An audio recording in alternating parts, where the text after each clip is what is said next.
Let's get on her. Oh my god.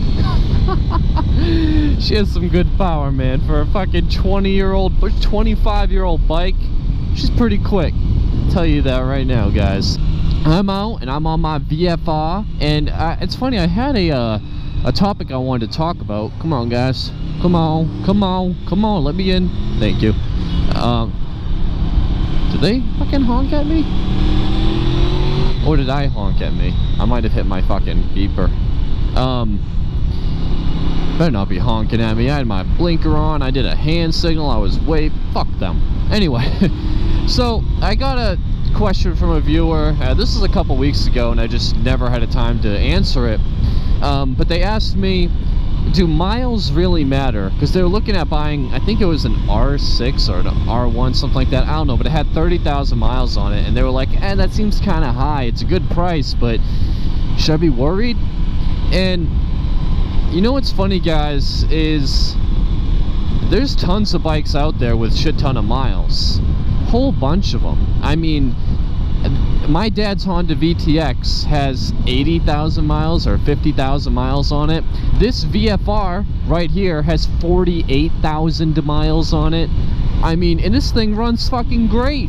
Doesn't fucking skip a beat. I did a compression test on this engine and it's pushing 155, 160 pounds of pressure in every fucking cylinder. That's just incredible. And this is a 25-year-old bike with 48,000 miles on it.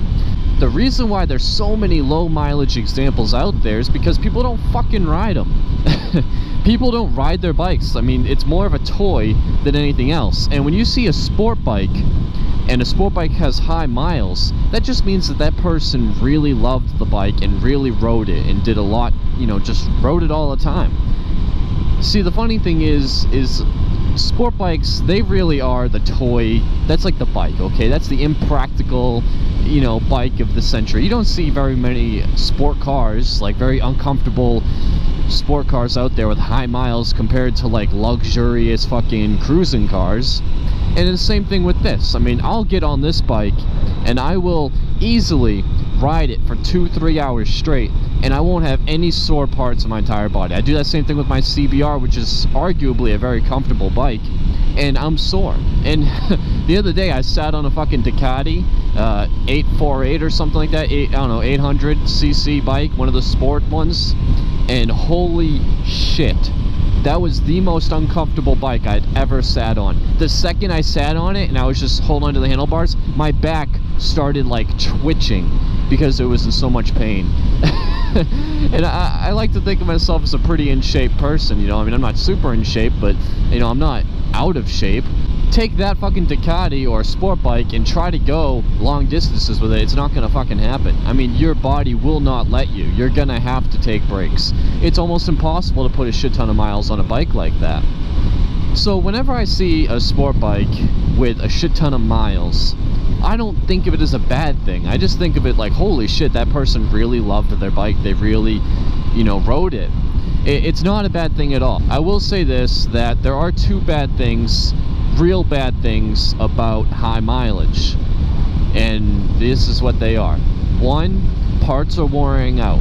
Parts are wearing out more at high mileage. For instance, the VFR, sometimes my starter clutch makes some funny noises. I looked online, at around 50,000 miles, the starter clutches start to go. Usually gotta replace them, not a big deal, it's an easy job, it's a couple $100, no big deal at all. But that's what they cost. So, and there's other wear items like that. Valve maintenance needs to be done at certain mileage. So that's the one bad thing. The second bad thing is the value of the bike does go down. And I will argue all day that a bike with 50,000 miles that's been meticulously maintained and taken care of is worth shit tons more than a bike with 5,000 miles that's been completely neglected, never changed the oil, never did nothing. But I will say this, it is so much easier selling a bike with low miles versus a bike with high miles. I mean, it's incredibly easy. And because I get it, why would you want a bike with 10,000 miles when you can get one for 5,000 miles? I mean, bikes have low mileage so often that it just seems silly for us to even worry about I'm sorry, this fucking asshole in the van just decides, oh, I'm gonna be a fucking dickhead and try to pass people. Can you just quit? I'll see what this Avalon does. If he doesn't go over, then I'll go around him to get away from this van more than anything, because I know he's gonna make a dangerous maneuver.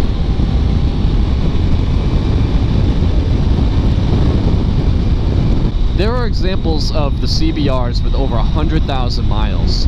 In fact, there's one example of a F4i, and I talked to the guy who owned it, and the thing has like over 200,000 miles, like 230,000 miles or something like that. On the original engine, all he did was a clutch. I guess he had to replace the clutch at one point.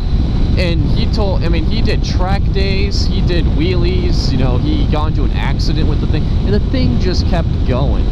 So if you're worried about reliability, miles shouldn't matter as much as maintenance records. And now if there was no maintenance records, like say you were looking to buy a CBR and you looked on the service manual and it said that you had to do a valve inspection at 32,000 miles, and the bike has 36,000 miles and there's no maintenance of a valve inspection, then you can factor that into the price. Like, okay, what does the valve job cost? Okay, it's $300-400, say.